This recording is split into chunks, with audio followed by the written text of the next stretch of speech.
అదరకొట్టే కారం రంగు రుచి ఆచి కారం పొడి. తన జీవితంలో తల్లి కావాలని ప్రతి స్త్రీకి ఉంటుంది. ఎందుకంటే అదొక మధురానుభూతిగా భావిస్తారు కాబట్టి. మాతృత్వం అనేది ఒక వరంగా ఫీల్ అవుతారు కొందరు మహిళలు. అయితే ప్రస్తుత సమాజంలో తల్లి అవడం కోసం అనేక పద్ధతులు వెలుగులోకి వచ్చాయి. సైన్స్ అభివృద్ధి చెందడంతో వీర్యాన్ని డొనేట్ చేసే దాతలు ముందుకు వచ్చారు. వీర్య కణాలు భద్రపరిచే స్పర్మ్ బ్యాంకులు పుట్టుకొచ్చాయి. అవసరానికి తగ్గట్టుగా వీర్యాన్ని ఉపయోగించి మాతృత్వాన్ని ప్రసాదిస్తున్నారు డాక్టర్లు. అయితే ఈ రకమైన విధానం 200 కుటుంబాల్లో ఆందోళన కలిగిస్తోంది. ఈ కలవరం పుట్టిస్తున్న అంశమేంటి? అసలు స్పర్మ్ బ్యాంకుల ద్వారా గర్భాన్ని దాల్చడం సరైందేనా? వాటి స్థితిగతులేంటి? ఒకరి స్పెర్మ్ను ఎంతమంది మహిళలకు వినియోగించవచ్చు అనే ఆసక్తికరమైన అంశాలు ఈ వీడియోలో తెలుసుకుందాం. మహిళలు సాధారణంగా భర్త నుంచి గర్భం దాలుస్తారు. అలాంటి అవకాశం లేని వారు స్పర్మ్ బ్యాంకులు ఆశ్రయిస్తారు. ఉదాహరణకు ఒంటరి మహిళలు, భర్తలో హార్మోన్ లోపం ఉన్నప్పటికీ సంతానం కోసం తప్పించేవారు దాతల వీర్యంపై ఆధారపడతారు. తమకు ఎలాంటి జన్యువులతో కూడిన సంతానం కావాలో స్పర్మ్ బ్యాంక్ నిర్వాహకులకు వివరిస్తారు. తదనుగుణంగా ఆ మహిళకు సరిపోయే స్పర్మ్లను దానంగా ఇస్తారు.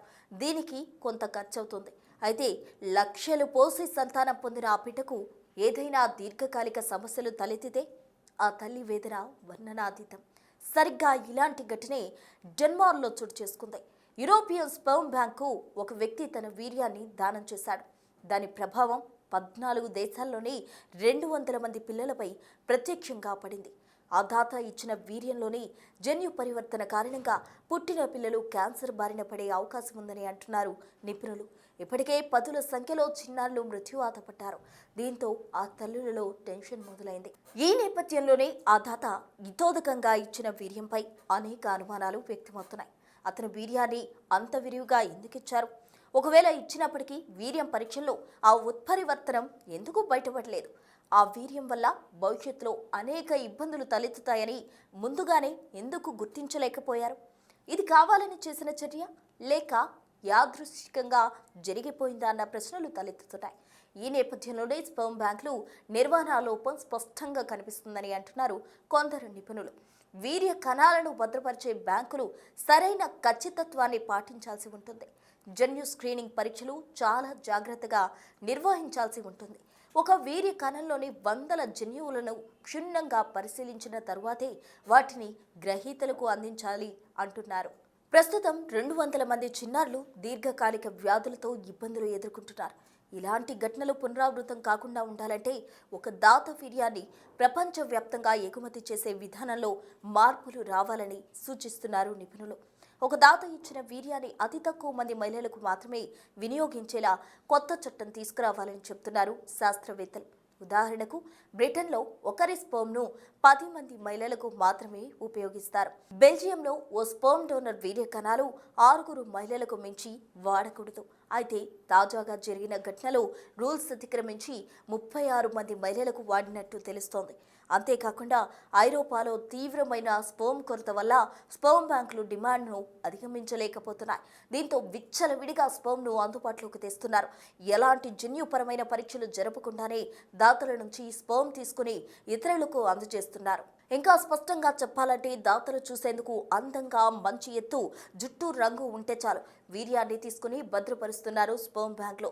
అంతేకాకుండా వీర్యం ఇచ్చే దాత స్పోర్ట్స్ మెనా, మల్టీ టాలెంటెడా, అతని ఐక్యూ సామర్థ్యం ఎంత, తెలివితేటలు బాగా ఉన్నాయా అన్న పై అంశాలు మాత్రమే పరిగణలోకి తీసుకుంటున్నారు. లోపల ఉండే వ్యాధులు, జన్యు లోపాలు గుర్తించడంపై ఫోకస్ పెట్టడం లేదు. వీర్య కణాల సంఖ్య, వాటి కదలికలు, ఆకృతి బాగా ఉందా లేదా అన్న అంశాలు పట్టించుకోవడం లేదు. వీర్య దాతల్లో HIV, gonorrhoea, cystic fibrosis, spinal muscular atrophy, sickle cell anaemia వంటి జన్యు రుగ్మతలు ఏమైనా ఉన్నాయా అన్న దానిపై సరైన పరీక్షలు నిర్వహించడం లేదు.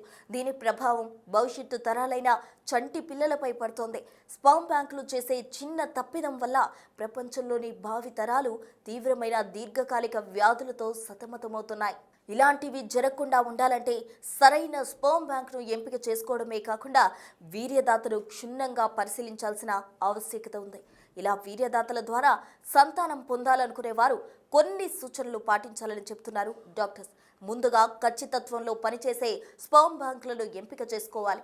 అంతేకాకుండా ఆ బ్యాంకుల దగ్గరకు వెళ్లి స్పర్మ్ దానం చేసిన వ్యక్తి వివరాలు, మెడికల్ రిపోర్టులు పరిశీలించాలి.